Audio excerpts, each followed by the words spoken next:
So obviously, the first thing that I'll take issue with is your assumption that there is a canonical narrative at all. Um, I have a lot of friends within the art history world who beat themselves up about being Eurocentric. And I always tell them, please come to India and I'll show you a bunch of people who are very Indocentric. It's very natural for everybody to be very centered on their own location and to see the world from that perspective. And so for me, from India, let's say what I imagine you might be thinking of as the canonical art history, to me is extremely regional and even provincial. For me, there is nothing more provincial than abstract expressionism, or your flat field painting. It has almost no meaning or relevance to my understanding of the world of art. Its political import is very weak as far as I'm concerned. And so I would really ask what it is that you mean by even imagining that there still is a canonical history or that there is a regional history. If you can ask a question like that, then you haven't actually done the unthinking that needs to be done, that the question expresses a desire for. Having said that, I feel that the effort that some people make to rewrite art histories through just an additive process where we will keep the main storyline intact and we will add a little bit of what happens in Brazil in the 1970s, and we'll add a little bit of what happens in Indonesia in the 1980s, actually doesn't do very much to change the shape of art history at all, because adding a bunch of things or even a bunch of schools, which are seen primarily through the material manifestation, that there was art like this, that there was an object made that looked like that, actually doesn't do very much at all to our understanding of art history. Because as you well know, every work of art is significant or meaningful only through our understanding of the context in which it was made and which it addressed. And this is as true for a Michelangelo or a Jackson Pollock as it might be true for a Vivan Sundaram or Andrea Giunta or anything like that, right? So the devil is in the detail, right? If you don't have a degree of understanding of local context, then what you're doing by just adding a catalog of a little bit of a painting from there or a little bit of a sculpture from there might almost be seen as doing more harm rather than good. Because then it just produces a longer and longer narrative of what appears to be derivative work.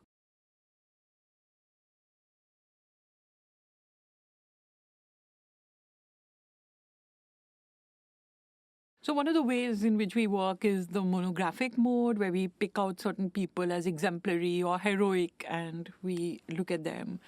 And another way in which we tend to look at modern art is through a sequence of isms, where we imagine that there is a coherent group of people who have broadly similar or shared aims or are part of a phenomenon of a definable kind.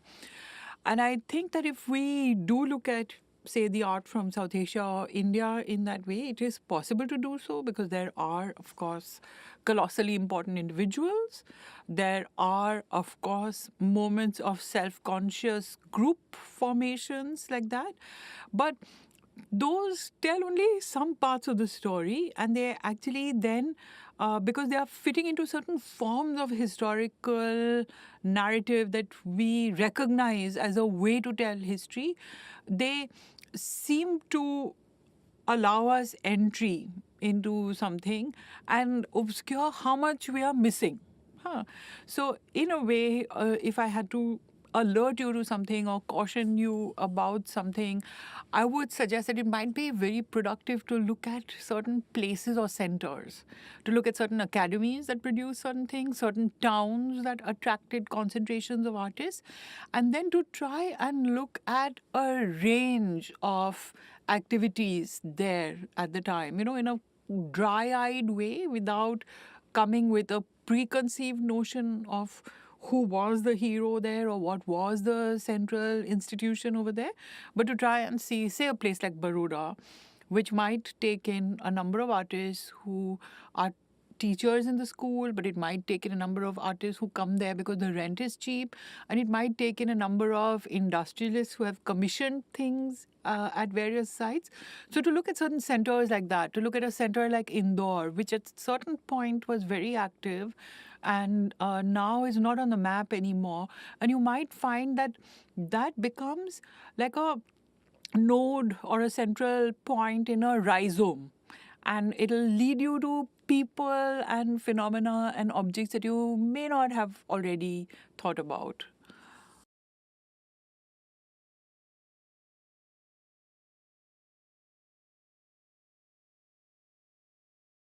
I would look at history at two or three different levels. Yeah. And I would see how two or three different kinds of histories have impacted what art is made or has been made. And so one would, of course, be the history of institutions, what kind of institutions are offering support or shaping practice. And we have to acknowledge the importance of our training institutions or our educational institutions and the absence, both their presence and their absence, their moments of strength and their moments of utter weakness. So that, in fact, in terms of art pedagogy, I would say that, let's say, Pakistan has far superior institutions which offer more challenge, more support, and more stimulation to the students than the majority of the art institutions within India at the moment. Now, given that, there are still very many very interesting and important, significant artists in India. So the question arises, what is nurturing them? How are they training themselves? How are they producing their practice or their ideas about their practice?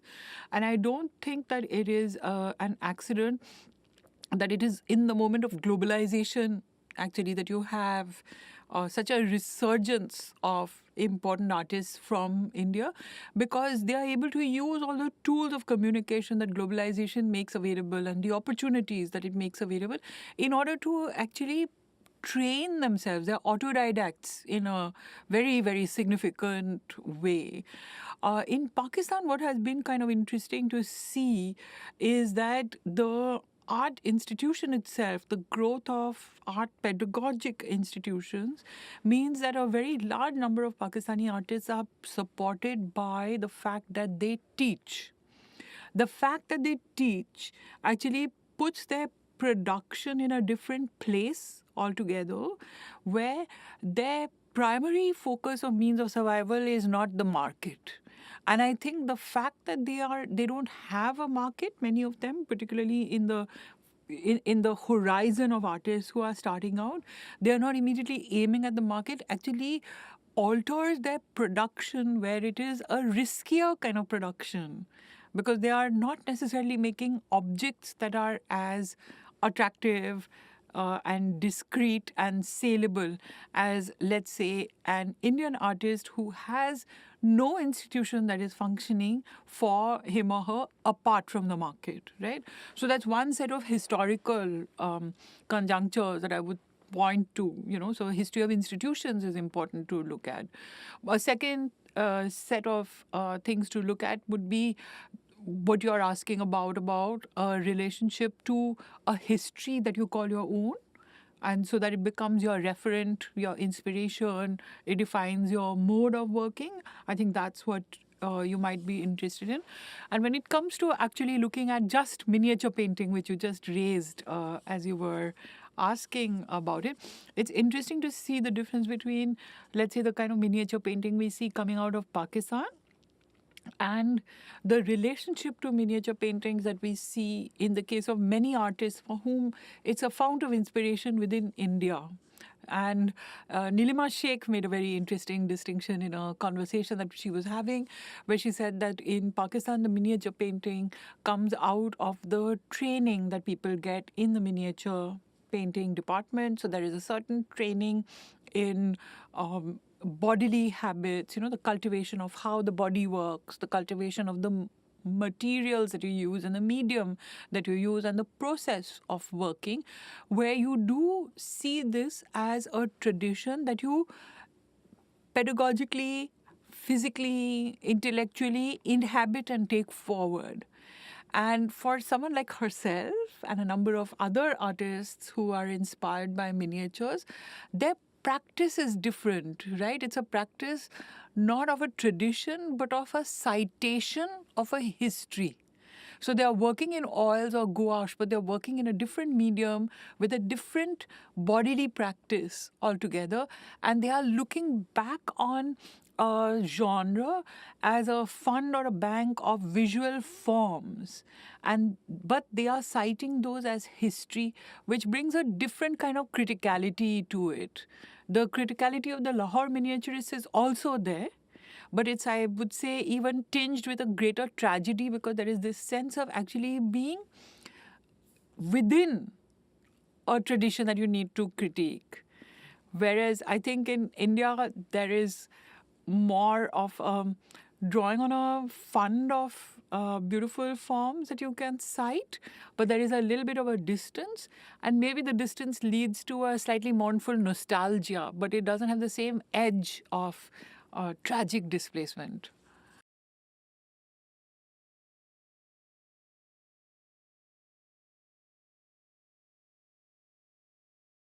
When it comes to discussing globalization, I'm a little bit of a fundamentalist in the way I want to describe these terms.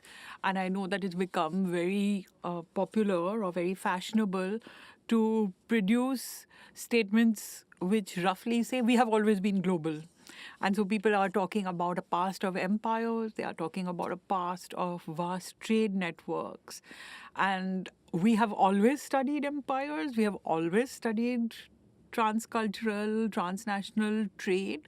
And I would say those are studies of empires and they are studies of trades. And we do have to look at globalization really as a post 1980s phenomenon. We should look at it as something of today. We should look at its enablements as coming from the kind of communication technologies and the interconnectedness of economies that we have, which is unprecedented. It's very different to have an interconnected economy at times of colonialism and to have an interconnected global economy of today. So I would definitely not want to pretend that the times that we are inhabiting are only a repetition of times we have already inhabited. Having said that, there was a moment of utopian hope at the beginning of our sense that we live in a global age, in which we believed that the world would be flattened, and we believed that everybody would have a chance in the sun and everybody would have an opportunity at visibility and at being able to articulate and have their voices heard. And now, of course, we see that even in the global era, it is business as usual. And it is a question of following the money in every case. And so when we think of certain things that are part of the global art world, to my mind, there is no question that we are interested in those areas which belong either to emergent economies or emergent markets. And there is no other reason to be particularly interested in something. And so when something from India or something from China appears in an exhibition, that gets marked as an exhibition which has global ambitions. But would anyone be interested in including an artist from Chad if there was one?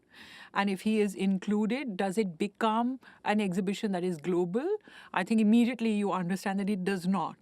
Right? The countries that are poor, the countries that do not have something to offer in a major way to the global economy remain countries that we will see within the frame of the old internationalism, where the connections are based on aid, where you are offering charity to a poor place.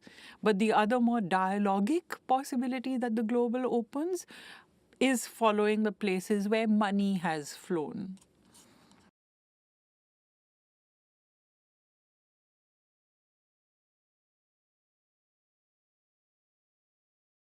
not being within one of these institutions, I don't understand the limitations, but it seems to me that given given the amount of art that is produced and deemed to be interesting across the world, given the expanding scope of people's interest and sense of where important centers lie, it seems to me that to imagine that you can make a collection that can properly reflect the canon that you hope to expand, that is probably not a realistic dream, I would imagine. And so I would imagine that one would expect more partnerships with multiple collections and more relationships in terms of not only funding exhibitions, which can be also expensive, but thinking laterally into research projects, documentations. That would be probably more vital and interesting. To also think of being a node which doesn't just connect New York to X place and New York to Y place, but also offers an opportunity for X and Y to arc across to each other, might be interesting. To open out fora for discussion, sometimes even virtual discussions, or just through a blog or through the website, so that people in Iran can understand what people in Brazil are doing and India are doing or Turkey is doing. That might be a little more productive, I think, and maybe even a little more cost effective than actually imagining that you can keep expanding a physical collection that is going to be able to represent the whole world. But there is something that I feel very concerned about, and I think is a contribution that needs to be made, which a lot of us need to take on board on many levels, not just what MoMA or CMAP should do, which is the issue of language. We have really started taking for granted that everybody we will address will be able to read English. And indeed, that is not the case. And in a lot of countries that you want to address, there will be vernaculars, and there will be a very large group or a very large population which speaks the vernacular.